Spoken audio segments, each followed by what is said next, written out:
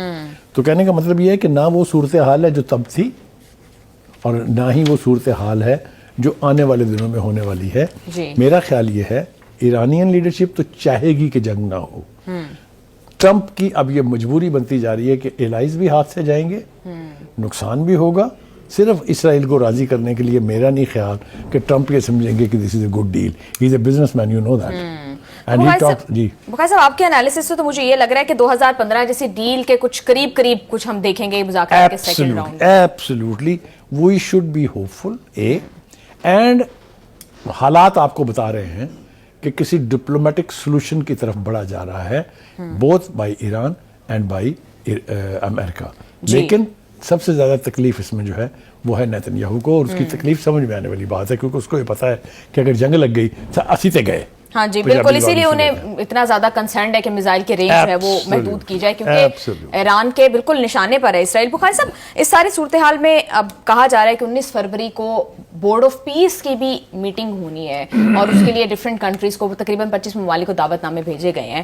بخاری صاحب, کیسا سٹارٹ دیکھ رہے ہیں آپ اس میں؟ دیکھیے, ہم نے شروع میں بات کی تھی اپنے پروگراموں میں, آپ کو یاد ہوگا کہ کچھ لوگوں کا خیال یہ ہے کہ ٹرمپ جو ہے وہ ایک پیرلل یونائٹڈ نیشن بنانا چاہ رہے ہیں. پہلی بات تو یہ ہے کہ majority of European countries have refuse to sign on that and refuse to take the membership of that board. آپ کے سامنے ہے جی 25 ملکوں میں تو کافی سارے تو مسلمان اور عرب ملک ہیں نا, تو باقی کتنے ہے پورا یورپ, باقی ریسٹ آف دا ورلڈ کہاں ہے؟ تو کہنے کا مطلب یہ ہے کہ ان کی یہ خواہش ہو سکتی ہے لیکن اس کو پذیرائی نہیں ملی ہے. تو پیس آف بورڈ کیا کرے گا کیا نہیں کرے گا ابھی یہ پتہ چلے گا جب ہمارے پرائم منسٹر جو ہیں, اس میں توقع ہے کہ وہ جائیں گے, پہلی مرتبہ جب حصہ لیں گے. اس میں بہت ساری باتیں ایسی ہوں گی جو پاکستان ہے کہ نہیں کر سکتا ہے, اس کے اوپر سوالیہ نشان اٹھے. جی بالکل, ہم ایک حد سے آگے فلسطین کے لوگوں کی خاطر, ایرانین لوگوں کی خاطر اپنی حد کراس نہیں کریں گے. یہ ہماری لیڈرشپ نے امریکنز کو بتا دیا ہوا ہے.